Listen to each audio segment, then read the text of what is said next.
आचार्य चाणक्य के प्रेरक विचार। जो बीत गया उसके लिए हमें परेशान नहीं होना चाहिए, ना ही हमें भविष्य के बारे में चिंतित होना चाहिए। विवेकी पुरुष केवल वर्तमान क्षण से निपटते हैं। सांप के दांत में, मक्खी के मुंह में और बिच्छू के डंक में जहर होता है, परंतु दुष्ट मनुष्य इससे अतृप्त है। एक अशिक्षित व्यक्ति का जीवन कुत्ते की पूंछ की तरह बेकार है, जो ना तो उसके पिछले सिरे को ढकती है और ना ही कीड़ों को काटने से बचाती है। जब तक आपका शरीर स्वस्थ और नियंत्रण में है और मृत्यु दूर है, अपनी आत्मा को बचाने का प्रयास करें। जब मृत्यु निकट हो तो तुम क्या कर सकते हो? वह जो हमारे मन में रहता है वह निकट है, हालांकि वह वास्तव में दूर हो सकता है, लेकिन जो हमारे दिल में नहीं है वह दूर है, भले ही वास्तव में पास में हो। नैतिक उत्कृष्टता व्यक्तिगत सुंदरता के लिए एक आभूषण है। धर्मी आचरण, उच्च जन्म के लिए सीखने में सफलता और धन के लिए उचित खर्च।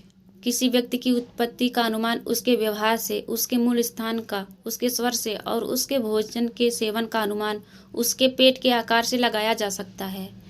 पृथ्वी सत्य की शक्ति द्वारा समर्थित है। यह सत्य की शक्ति है जो सूर्य को चमकाती है और हवा चलती है। वास्तव में सभी चीज़ें सत्य पर टिकी हुई हैं। अपने व्यवहार में बहुत ईमानदार ना हो, क्योंकि जंगल में जाकर आप देखेंगे कि सीधे पेड़ कट जाते हैं और टेढ़े खड़े रह जाते हैं।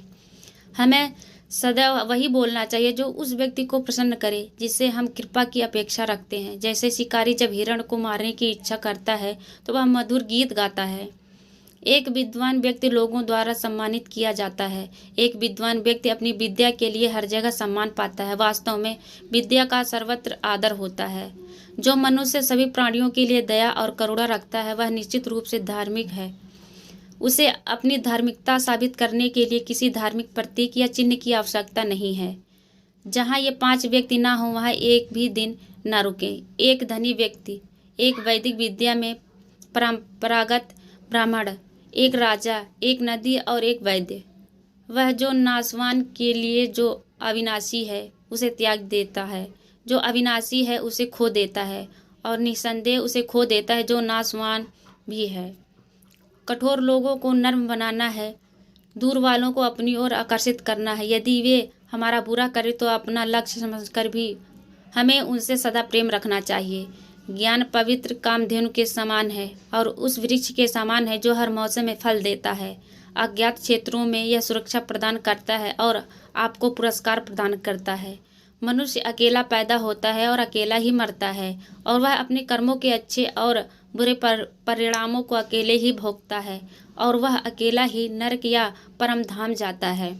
आध्यात्मिक शांति के अमृत से संतुष्ट लोगों को जो सुख और शांति प्राप्त होती है वह लालची व्यक्तियों को बेचैनी से इधर उधर घूमने से नहीं मिलती है। ब्राह्मण की ताकत उसकी विद्या में है, एक राजा की ताकत उसकी सेना में है, एक वैश्य की ताकत उसके धन में है और एक शूद्र की ताकत उसकी सेवा के दृष्टिकोण में है।